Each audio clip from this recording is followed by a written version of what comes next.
Assalamualaikum warahmatullahi wabarakatuh. Perkenalkan, nama saya Piki Arifsi dari kelas MB 4406 dengan nomor induk mahasiswa 1401204400. Di video kali ini, saya akan menjelaskan tentang laporan keuangan PT Jirek Indo Mandiri Buana Tbk pada tahun 2020 beserta analisisnya. Poin-poin bahasan yang akan saya sampaikan di video kali ini adalah pertama, overview kinerja perusahaan tahun 2020, yang kedua, laporan tahunan, yang ketiga, perhitungan dan analisis rasio.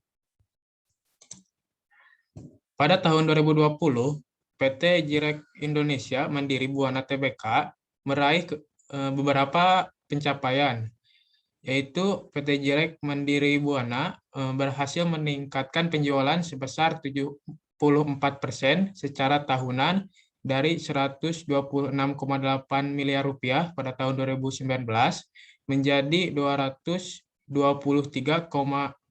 miliar pada tahun 2020. Dan pada tahun berakhirnya 2020, perusahaan memiliki aset sebesar 129,66 miliar, naik signifikan 54% dari 84,19 miliar di tahun berakhirnya 2019. Di sini ada lampiran dari laporan keuangan PT Jirek Indo Mandiri Buana Tbk pada tahun 2020. Di sini ada akun aset, terus ada akun liabilitas dan ekuitas, dan yang terakhir di sini ada laporan laba rugi. Lampiran ini yang saya pakai untuk menghitung rasio. Dan langsung saya sekarang ke rasio dan analisis laporan keuangan PT Jirek Indo pada tahun 2020. Yang pertama ada rasio likuiditas. Dari rasio likuiditas kita punya current ratio. Current ratio adalah alat yang digunakan untuk menilai apakah aset lancar dapat melunasi kewajiban lancar atau tidak. Setelah saya menghitung dengan rumus di atas, yang mana aset lancar dibagi utang lancar, mendapatkan hasil 1,7182. Hasil ini bisa dibilang tidak bagus karena perusahaan tidak bisa membayar utang jangka pendek dengan aset lancarnya karena kurang dari 2. Dan yang kedua ada rasio likuiditas, ada quick ratio.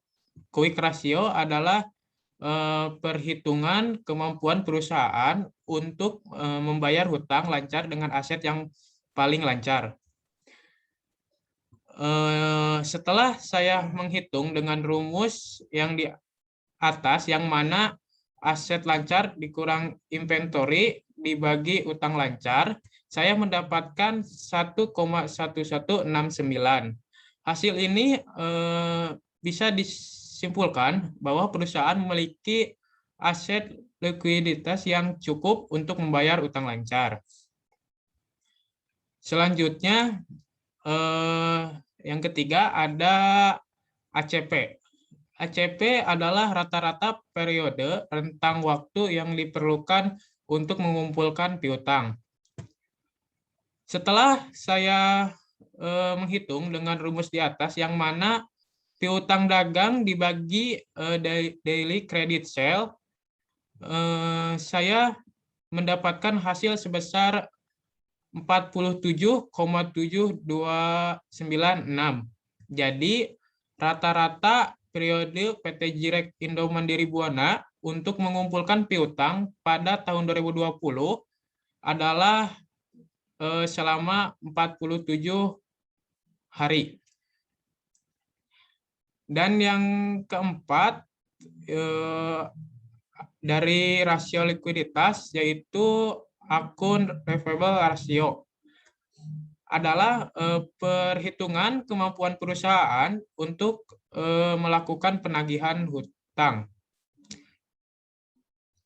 Setelah saya menghitung dengan rumus yang di atas, yang mana kredit sale dibagi piutang, saya mendapatkan hasil sebesar 7,3396.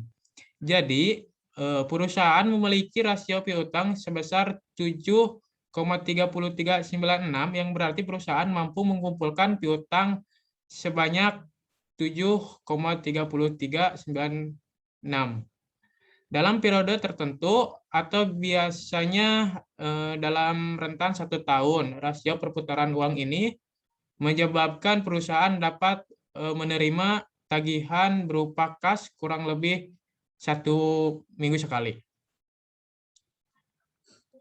Selanjutnya, yang terakhir dari rasio likuiditas adalah inventory turnover.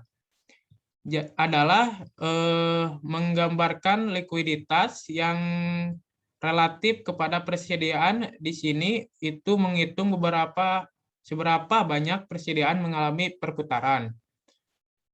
Dan setelah saya menghitung dengan rumus di atas, yang mana COGS dibagi inventory, saya mendapatkan hasil 4,7643 yang dapat disimpulkan bahwa persediaan PT Jirek pada tahun 2020 mengalami perputaran sebanyak 4,76 kali.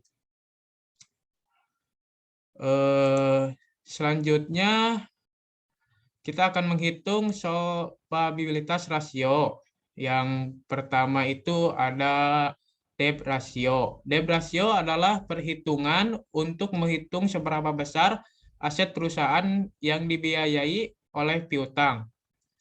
Nah, setelah saya menghitung dengan rumus yang di atas, yang mana total debt dibagi total aset, saya mendapatkan hasil 0,5995. Menurut saya, angka tersebut terbilang aman untuk perusahaan PT Jirek Indo. Karena debt ratio ini semakin kecil aset yang dibiayai oleh piutang, akan semakin baik untuk perusahaan. Yang kedua dari solvability ratio, yaitu time interest earned. Itu adalah perhitungan untuk mengukur kemampuan perusahaan untuk membayar beban bunga. Nah, setelah saya menghitung dengan rumus di atas, yang mana EBIT atau laba sebelum pajak dibagi beban bunga, saya mendapatkan 32,2789 yang artinya beban bunga perusahaan masih lebih besar dibanding laba usahanya. Dan kemampuan perusahaan untuk membayar bunga hanya sebesar 32%. Dan selanjutnya ada aset manajemen efisiensi rasio. Itu ada total aset turnover atau bisa dibilang TATO. Adalah perhitungan untuk menghitung seberapa efisien perusahaan menggunakan asetnya untuk menghasilkan penjualan. Setelah saya menghitung dengan rumus di atas, yang mana sel dibagi total aset, saya mendapatkan hasil sebesar 1,7234.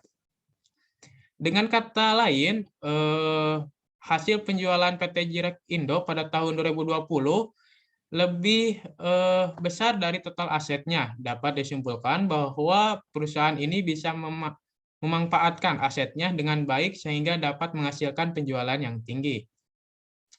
Terus yang kedua ada peak asset turnover. Adalah perhitungan untuk mengukur seberapa efisien penggunaan peak asset untuk menghasilkan penjualan. Setelah saya menghitung dengan rumus yang di atas, yaitu sel dibagi fixed asset, saya mendapatkan hasil sebesar 38,6290. Penjualan yang hasilkan aset tetap perusahaan PT Jirek itu 38%. Dapat disimpulkan bahwa perusahaan ini dapat memanfaatkan aset tetapnya dengan baik.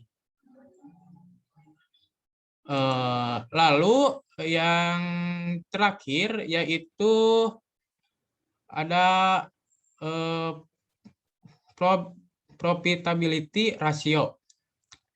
Ada OIROI. Itu adalah perhitungan untuk mengukur efektivitas manajemen menggunakan aset untuk menghasilkan laba operasional. Setelah saya menghitung dengan rumus yang ada di atas, saya mendapatkan hasil 0,3900, yang mana dapat disimpulkan bahwa efektivitas perusahaan untuk menghasilkan laba operasional yaitu 22%. 39%. Angka tersebut terbilang besar untuk perusahaan karena perusahaan bisa efektif dalam memanfaatkan asetnya. Yang kedua ada OPM atau Operating Profit Margin. Itu adalah perhitungan untuk mengukur presentasi laba yang diperoleh setelah perusahaan membayar beban produksinya. Jadi setelah saya menghitung dengan rumus yang di atas, yang mana operating income dibagi sale, itu saya dapat menghasilkan sebesar 0,2263. Jadi hasil laba cukup besar, yaitu 22% setelah perusahaan membayar beban produksi. Terus selanjutnya ada net profit margin. Net profit margin adalah mengukur neto per laba penjualan setelah saya menghitung dengan rumus di atas, yang mana net income dibagi sales, saya mendapatkan hasil sebesar 0,162. Neto laba yang dilakukan perusahaan Jirek adalah sebesar 62% yang dihasilkan pada tahun 2020. Sedangkan sisanya digunakan untuk beban dan operasional lainnya. Terus yang keempat ada return equity. Itu adalah mengukur seberapa besar return yang bisa diperoleh oleh pemegang saham atau dividen yang dibagikan. Setelah saya menghitung dengan rumus di atas, yang mana net income dibagi total common equity, saya mendapatkan hasil sebesar 0,7005. ROE yang dimiliki oleh perusahaan ini adalah sebesar 70%, yang berarti investor bisa mendapatkan return yang cukup besar. Terus selanjutnya ada gross profit margin. Itu adalah mengukur laba kotor penjualan. Setelah saya menghitung dengan rumus di atas, yang mana gross profit dibagi return, saya mendapatkan hasil sebesar 0,2932. Jadi 29% adalah laba kotor penjualan dan sisanya adalah keuntungan perusahaan untuk memproduksi produk lain. Dan yang terakhir ada return on asset, adalah perhitungan untuk mengukur kemampuan perusahaan yang menggunakan asetnya untuk menghasilkan laba bersih. Nah, setelah saya menghitung dengan rumus di atas yang mana net income dibagi total aset, saya mendapatkan hasil sebesar 0,2805. Jadi efisiensi perusahaan menggunakan aset yang memperoleh laba bersih yaitu 28%. Hal ini menunjukkan kinerja perusahaan yang baik karena tidak return yang besar dipengaruhi.